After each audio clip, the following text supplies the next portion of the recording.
Yeah, surf the beat cause the bass is bubbling. Gotta get it in before it comes tumbling down. Christmas jive turkeys and welcome to the CageCast. I'm your host, Charlie the Professor Esser, and with me as always is my skinny rich friend. It's Mozz. Hey Mozz, great to have you back. Tonight's episode of Luke Cage, Blowing Up the Spot.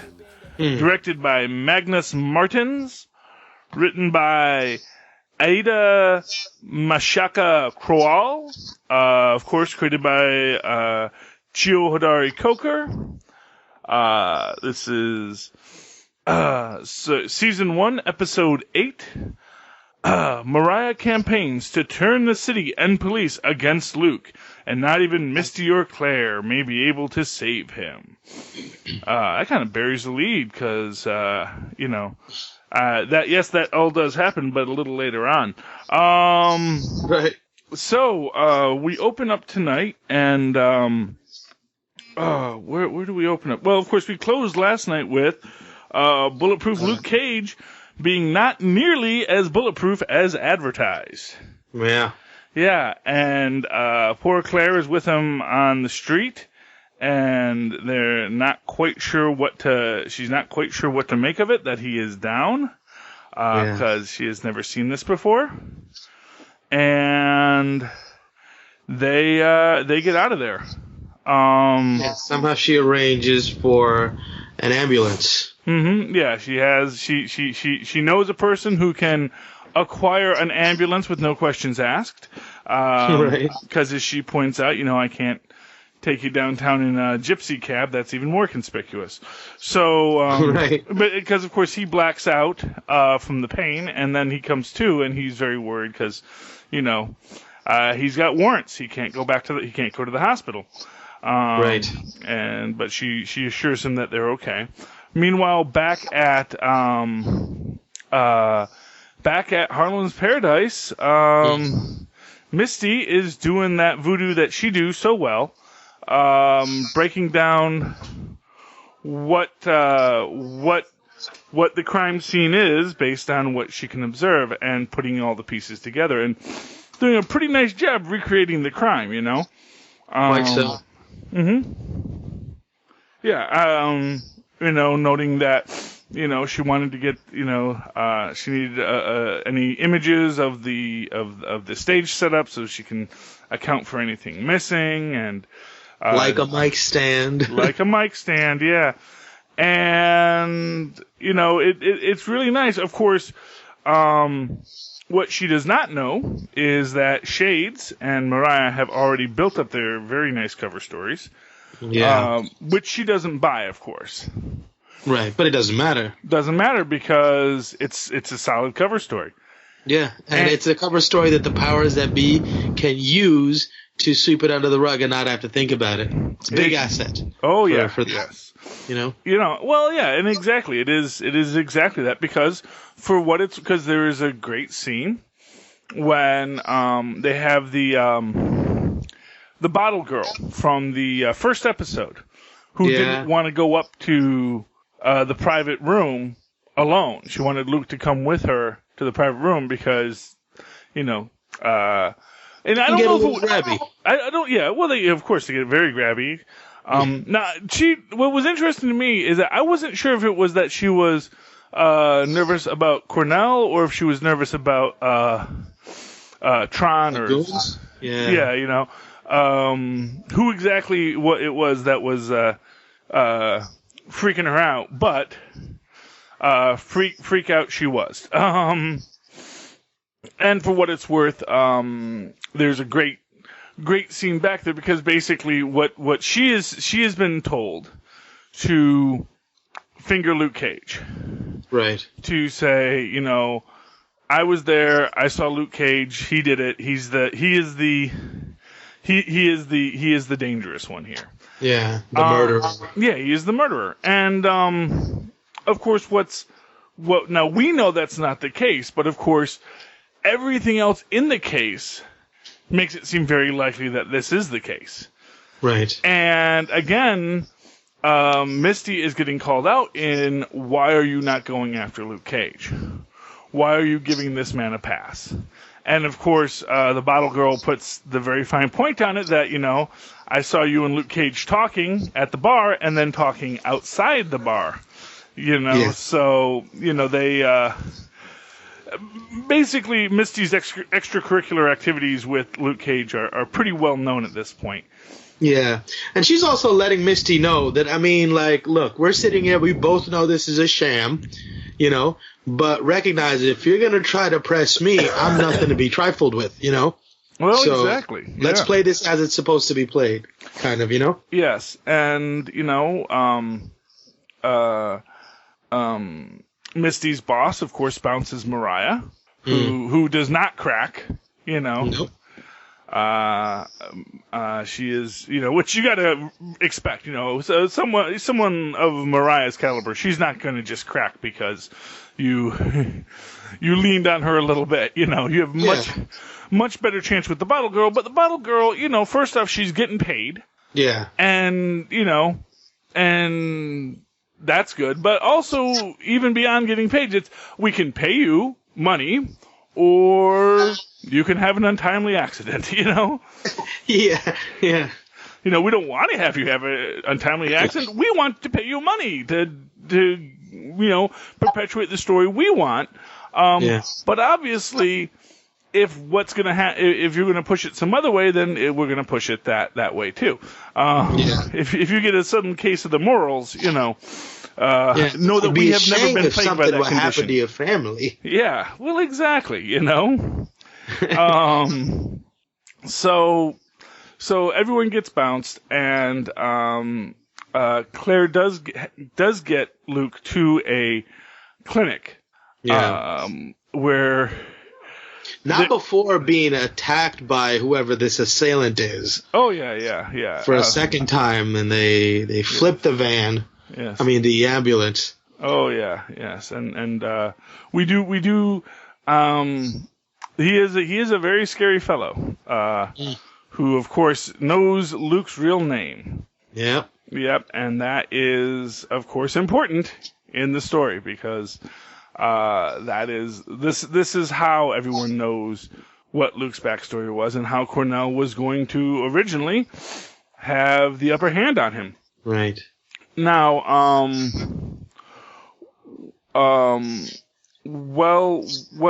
there, and I did find, because this is, again, it's sort of a replay of something that we had in Jessica Jones with Luke Cage, which is, what do you do when a bulletproof guy gets injured? Right. And, because it's like normally you would go to cut out the bullet, but, the scalpels, he's still bulletproof, right. Even his soft tissue on the inside. Exactly. And so, and at one point she gives him the knife to see if he can push it through, and of course it just bends the scalpel. Well, now, in Jessica Jones, did he have a bullet in him that he needed removed also? No, in Jessica Jones, what it was he had he had fluid on his brain. That basically the pressure was increasing on his brain. And, and it's, normally his brain might actually be able to handle it, except, having pressure put on it, except that it's because it's the brain in the skull that's pressurizing, and it's sort of, only a diamond can cut a diamond. So, right. And in that, what she winds up doing, which is, and I think she even makes a reference to this, because there she goes along the, I think it's the occipital nerve that goes through your eye and basically pulls a needle through the eye into the brain to drain the fluid off, which is, and man, that was a tough scene to watch. I think there's kind of a gag aspect in this where I think he's afraid she's going to she's going to be going in through his urethra to remove what it is. But first, what they do is they do the ultrasound, and they note that there's no bullet in there; it's just shrapnel, and it's I don't know how we're going to be able to get this stuff out. Well, now here's an interesting thought. Here's how I thought they could get it. I don't know if that Chitauri metal reacts to magnets or not.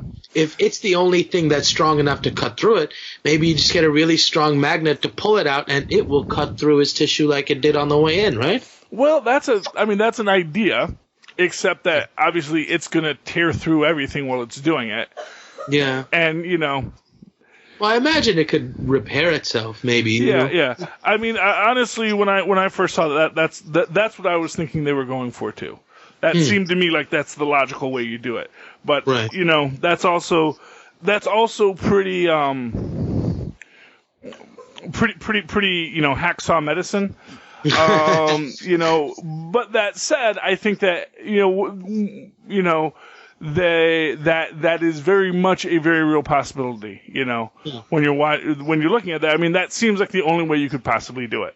Right. Aside from getting a Chitauri metal scalpel, which again, if you could get the fragments. Well, yeah, if you could get the fragment, if you get one fragment out, you theoretically could do that. Or, because of course we see that, our villain of the piece is shooting these bullets off pretty willy-nilly, which I find kind of. Didn't each bullet cost more than Cornell's entire operation? Yeah, they did. So I mean, it's you can tell from this scene, this is personal. This is not. And once you find out who it is, you understand that he can spend money willy-nilly. Well, I'm not sure how willy-nilly, but it's that's it. Well, I guess the idea is that these are things that have fallen off. Essentially, I mean, the real thing about this is that it didn't cost Hammer anything to make these bullets, because this is all just Chitauri salvage for Hammer. Hammer is Hammer got the metal because he's got a salvage gig with damage control, and pulled all this stuff up, and they managed to accumulate it into these explosive round bullets, which is pretty impressive in its own way too. But they do see that with the ultrasound, they see that it's burrowed in. They can't figure out how to get there, and of course then Luke's been getting calls from Misty all day. Right. And then finally, Luke tells her, "Oh, just answer it." And of course, it's Claire, who dis? Yeah. There definitely was an element to that. Yeah, who's answering Luke's phone? Who are you, Miss Temple, Miss Claire? Yeah. And she does say, "Oh, we have met," But yeah, it is definitely a territorial sort of. Because there is a very strong. I mean, this opened up with Misty's ill-advised dalliance with an employee at Cornell's club, and and of course everything that has happened since, it has continued to feed into this problem for her. Right. Because everyone knows she did this. She did sleep with Luke. Because everyone knows that she's intentionally not going towards Luke. And now, granted, she's right that Luke is not the suspect. Luke is not the person that we need to go after. But it makes it's awfully convenient that that's the case. Right. Yes, to her great analytical mind, she can see all these angles and see that Luke is not the threat. But to everyone else looking at this, look like, you just don't want to round up your boyfriend. So Claire, Misty does get down there, and they do get to talk about what their options are, and then of course Claire gets another call, and puts Luke under arrest. Which I thought was appropriate in its own way, because that's her job. She has to do her job, and in that moment, I think she's doing it more to protect him than to hurt him. She's like, "Let's do it by the book. I know it wasn't you, but just come in so that we can find the guy who did it, and I can get you cleared for real." Absolutely, and of course, what you can say about that is as accurate as it is, irrelevant to Luke, because Luke's whole thing is he can't go in. Yeah. Because as soon as they run those prints, they don't come back Luke Cage. They come back Carl Lucas, a man who is supposed to be dead, a man who has outstanding warrants, Yeah. And so that is why that's problematic for him. Of course, they don't have to have that they don't have to have that discussion because, fortunately, our villain decides that he will interrupt the scene. And of course, he does. Fortunately, he did pay extra for the early warning laser sight, so that people can see red dot. Because that's how you do it. That's why you do it. That's to make it more sporting. Right. Exactly. And so then of course, and again, our $1 million bullets are riddling through the walls. Yeah. And And so Misty gets out and gets caught by supposedly Stryker. Stryker, he called him. Yes, Stryker, who is Louis Stryker, who is Diamondback. Yeah, that was crazy. The revelation right at the end that it was Diamondback himself. Yeah. Wow. Because the whole time I kept thinking, like, whoever this guy is that feels he was betrayed by Luke, I kept thinking it must have been something to do with while he was in jail. But now it turns out it was probably well before jail, because he says he's the one that got him put in jail. Yes. There is a quite a Byzantine subplot to what's going on with Luke and Stryker here. So Stryker makes the point with Misty about how Luke's taste in women sure hasn't changed. Yeah. And he's really got her at the disadvantage there. Yeah. And took her piece, holds her at gunpoint. This is but he decides not to kill her. It was a very Fight Club moment, Yeah. Well, because it was it's very interesting. But then we get a really nice bit because, of course, Luke is on the run. Yeah. And Stryker goes after him, and Stryker seems to think that just because Luke is injured, that he's defeatable. Right. And Luke certainly does disabuse Stryker of that assumption. They have a really nice brawl in beautiful theater. Oh, beautiful theater, yeah. I don't know if that was actually the Apollo or not. But it was a lovely, lovely theater. And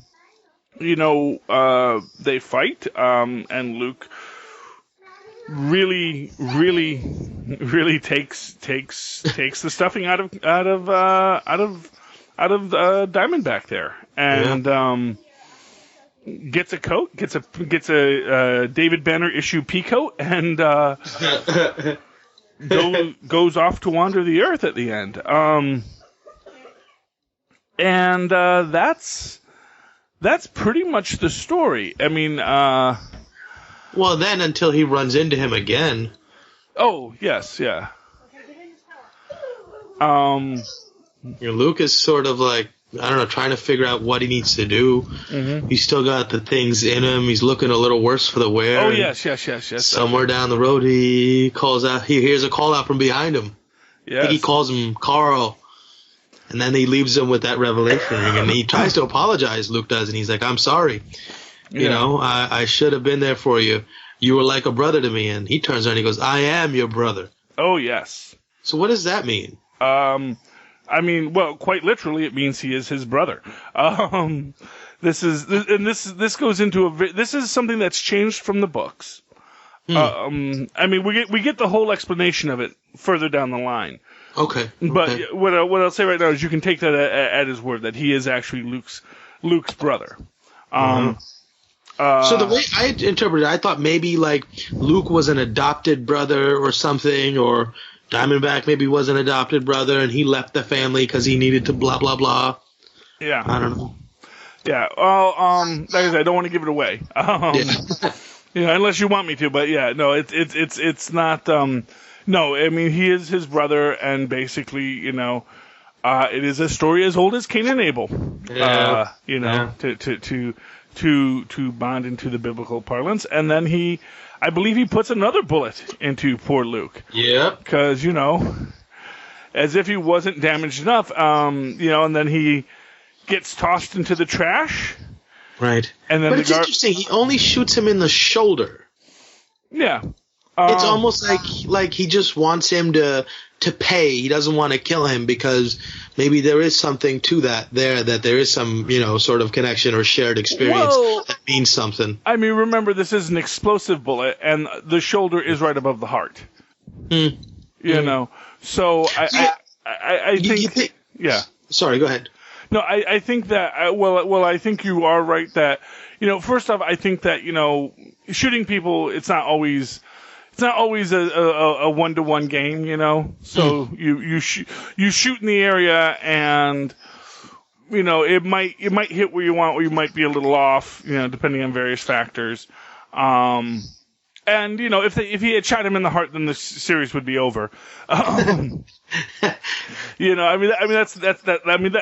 of the day, that's what you always have to come back to. It's like, well, there's just not much more to the story, then, is there? Right. But you don't think there was some sort of an affinity or respect, even as an adversary there, that caused him to say, hey, maybe, I want to play another game later, Yeah, or maybe he just knows he's dying, and he just wants him to bleed out. Because let's face it, he's already got the shot in the gut. Yeah. He's already got the metal inside him, and he is crippling him. And for what it's worth, he does fall into the garbage truck, and then the garbage truck rolls off. He may have wanted to put another bullet in him before the garbage truck drove away, Gotcha. That might have been the case. I totally forgot about that, the whole second half of this episode. It happens, but yeah, so that is a pretty dark ending to end it on. But of course, you do have basic superhero logic, which is no body, no death. Also, his name is on this series, so if he was truly dead in a dumpster somewhere, then this would be there'd be a lot of episodes going on after this that we were like, where, of people looking for Luke Cage's dead body. So, but all in all, I really, this was a very good, strong, exciting episode. I think you get some, and especially because we do have this weekend Luke Cage, you get some of the best fights. Yeah. Really, really fun fights in this one. Yeah, and and you also get to have vulnerability to Luke Cage, Yeah. Because, that's always this thing, Luke Cage is bulletproof, and, it is the idea that, it is, that what makes you a hero isn't that you're invulnerable, it's that, you're putting something on the line. Yeah, you're putting something on the line, and up until now, he's been invincible, and now he is totally vincible. Yeah, and he got vinced right here, Yeah. I think this episode was also sort of because a lot of things happened in the last episode that put a lot of things to bed or provided culmination to a lot of things that were happening. So now I feel like they've got to lay the groundwork for the next couple of episodes where the conflict is going to lie, what the new world looks like after Cornell is gone. And this is why I'm sort of more excited about Shades' character. You remember when we first started doing this thing, I hated that character. Yeah. And now I think he's one of the most exciting parts of the show for me. What's it going to be like when Mariah's in control? And he's sort of got her in his hand. He keeps saying it, that's my girl, Yeah. Like he's really the evil mind behind everything. And I'm super excited about how that's going to play out. Yeah. Well, what's great about Shades' character in this? He has no ties really to anyone. I mean, he knows Luke Cage from prison. Right. But does he work for Diamondback? Yeah. He works for Diamondback. So he is one of Diamondback's thugs, He is Diamondback's he's essentially Diamondback's auditor, which is a fun thing from the first episode where Misty Knight describes herself as an auditor, he is basically the guy, and we're using auditor in sort of the way that Ben Affleck used accountant in that movie that nobody saw. In that he goes in and he makes sure that, the assets that Diamondback has cultivated are returning dividends, and returning dividends in the proper way. And of course, from the start of this, they haven't been, Right. That's how Shades came into this. But because Shades isn't blinded, essentially, by familial ties. It's not his cousin who's dead. Right. Even though she killed him, it's not her cousin. It's not his cousin that's dead. He's Luke Cage is really nobody but just some other thug to him. He can approach everything in a much clearer view intellectually, and I think that's what we get to see. I think that's something that we're going to be seeing evolving and unfolding here is how he is the one who, keeps it together. Yeah. While everybody else is kind of, on their own vendettas, I honestly find myself rooting for Shades to succeed. Yeah, well, we'll see how it plays out, Yeah. I will say that, as with any great arc, it has its ups, it has its downs. Yeah. But we're fingers crossed, he's going to come out of it at the top. But we'll see what happens. Okay, Mozz, if people wanted to reach out to you, talk to you about Luke Cage, thank you for your work on the show, or tell you how everything you think about it is wrong, how could they reach out to you? How can people send you negative criticism and death threats? Yeah, if people want to leave trolly comments, they could email me at mozzmanzor@gmail.com or find me on Facebook at mozzmanzor. It's MOZZMANZOOR. Very good. And, of course, if you'd like to write to me, you can always do so at superconnectivityblog at gmail.com. That's superconnectivityblog, all one word, at gmail.com. And, of course, you can follow me on the Twitters, at Charlie Esser, that's CharlieEsser. Look for the 2 E's in the middle for quality.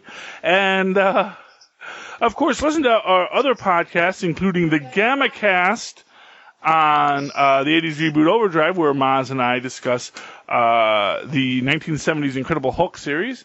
And, of course, you can always listen to me on the Nuff Said Network for All New Marvel Roundup, as well as the original Super Connectivity podcast, where I talk about all things connected. And, of course, you can also catch me over on the Legends of DC podcast at the Podcast of Tomorrow, where I talk Legends of Tomorrow with Zachary Hare. Okay, sweet Christmas, jive turkeys. It has been another CageCast, successfully cast at you from the cage. Please jump into the cage with us again next week, and we'll talk some more. Good night.